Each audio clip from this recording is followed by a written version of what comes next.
Kemudian ini ada beberapa hambatan dalam mendengarkan secara efektif. Ya, ini ada nih hambatan dalam mendengarkan secara efektif. Yang pertama, ada istilah yang namanya mendengar tapi bukanlah mendengarkan. Jadi tadi ya, kalau mendengar itu kan prosesnya fisik, sementara mendengarkan itu adalah psikologis. Ya, proses mendengarkan ini berikan proses yang lebih lanjut dari proses mendengar tadi. Kita bedakan gini ya, ini ada suara nih. Misalkan saya pukul kursi nih ya, kedengar gak suaranya? Nah, ada suara seperti itu. Oh, ada suara. Suara apa tuh? Suara kursi misalkan. Tapi kalau misalkan suaranya seperti ini beda antara dengan ya, kalau tadi suara yang kita dengar pertama, mungkin itu kita menyimpulkan oh teu kahaja meureun eta mah enggak sengaja meureun ya, kedupak gitu ya, sehingga mengeluarkan suara. Tapi kalau misalkan udah 3 kali, oh ini nggak mungkin kan, itu ada proses ketidaksengajaan yang berulang sehingga kita mengartikannya lain. Ya, jadi proses mendengarkan ini melibatkan faktor fisik dan mental. Nah, kemudian ada lagi proses mendengarkan ini yang merupakan apa ya? Jadi proses mendengarkan bukan kegiatan yang mudah. Ya nggak gampang loh mendengarkan itu. Kalau mendengar semua orang juga bisa, yang tidak punya gangguan di telinganya ini bisa mendengar. Tapi sebetulnya proses mendengarkan ini bukan kegiatan yang mudah. Kenapa? Ya memang yang pertama bisa jadi ada kendala pada kemampuan mendengar.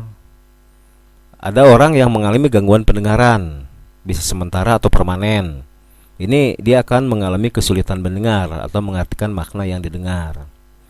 Atau misalkan gangguan pendengaran bisa juga gangguan fisik atau gangguan mental. Ingat ya tadi dia punya gangguan kejiwaan. Pernah kan kita pernah nasihatin orang gila nggak? Pernah nggak nasihatin orang gila? Ya, sebetulnya orang gila tuh dengar nggak sih? Ya nggak dengar ya. Tapi prosesnya tidak dilanjutkan karena apa? Dia memiliki gangguan mental, gangguan kejiwaan. Ya. Orang yang hilang ingatan atau yang mengalami keterbelakangan mental dapat juga dikategorikan sebagai orang yang mengalami gangguan dalam proses mendengarkan. Bukan mendengar ya, tapi gangguan dalam proses mendengarkan. Kemudian bisa jadi karena informasi yang terlalu banyak. Jadi di keliling kita terdapat banyak suara yang tidak mungkin kita dengarkan seluruhnya. Ya. Coba deh sekali-kali ya romantisan di pasar. Ya, kita lagi jalan di pasar ngantar pacar kita nih ya, ke pasar ya.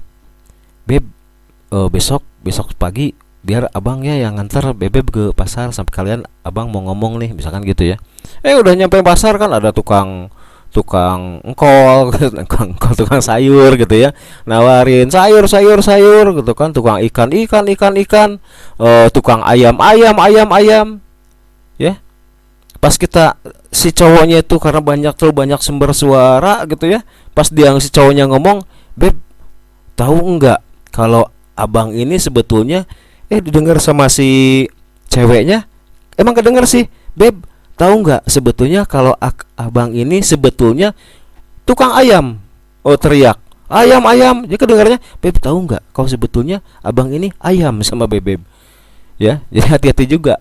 Kalau misalnya kita ngobrol di mana di sekeliling kita itu banyak sekali sumber suara. Jadi si penerima pesan ini bisa mendengarkan seluruh pesan yang kita sampaikan. Kemudian adanya kepentingan pribadi. Ya, ini juga mengganggu ya dalam menerima informasi yang disampaikan. Di mana kepentingan pribadi ini mengakibatkan kita tidak menerima pesan yang dikirimkan, atau kalaupun menerima ada kemungkinan pesannya salah atau tidak sesuai dengan maksud si pengirim pesan. Ingat ya, ketika kita berbicara, apalagi berbicaranya itu di hadapan banyak orang. Ingat, masing-masing orang yang mendengar kita ngomong itu kan mereka punya motif masing-masing, punya kepentingan masing-masing. Ya. Nah, makanya ketika kita berbicara, kita jangan mengasumsikan, wah ini pasti semuanya dengar saya nih, semuanya ngerti nih ya. Nggak selamanya seperti itu, karena ada kemungkinan ya karena kepentingan masing-masing si pendengar ini berbeda-beda, mereka juga menangkap pesan kita jadi beda-beda juga. Oke, kita hubungkan sekarang dengan kemampuan berpikir manusia. Kemampuan otak manusia untuk dapat mendengar dan mengerti suatu pembicaraan itu kan 600 kata per menit. Sementara kecepatan orang untuk berbicara berkisar 100 sampai 140 kata per menit.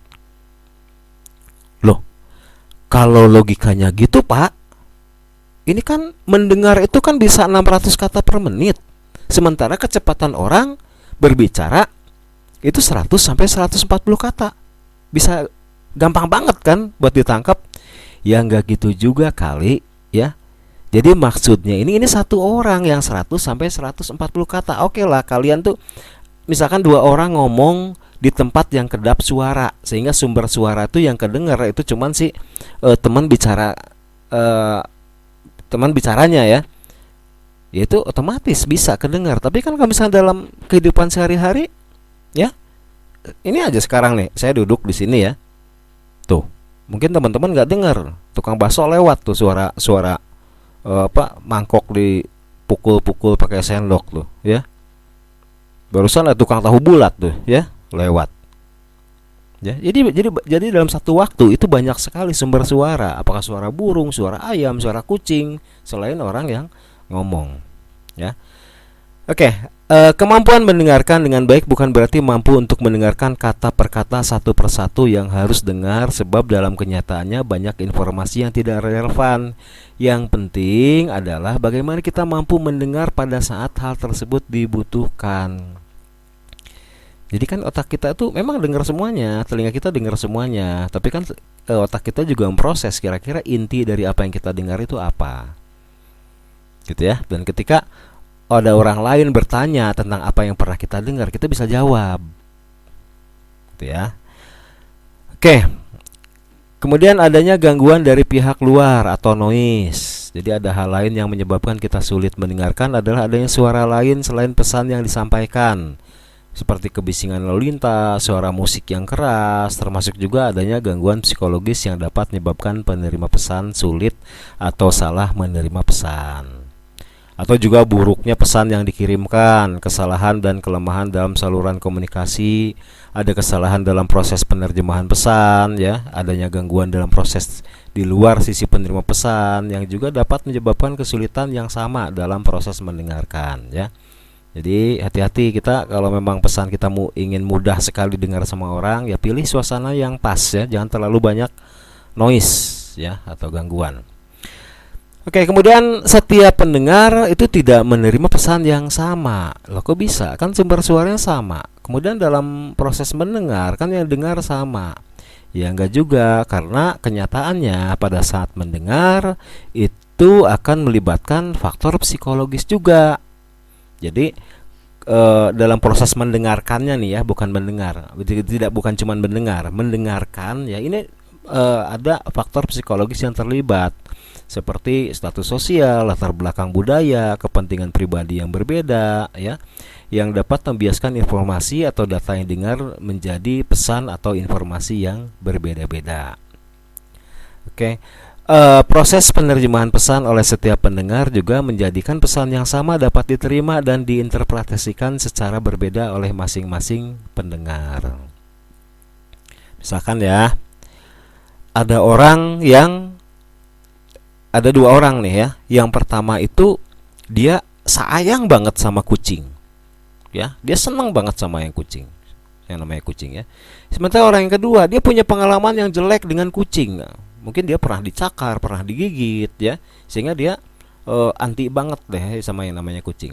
Ketika kedua orang ini mendengar ada yang menyebutkan kucing, orang yang pertama yang suka kucing tadi, dia langsung, wah kucing, binatang yang sangat lucu, menggemaskan. Tapi bagaimana dengan orang kedua? Ya, kucing, dia bergidik ya, karena dia nggak suka kucing, dia benci sama kucing gitu ya.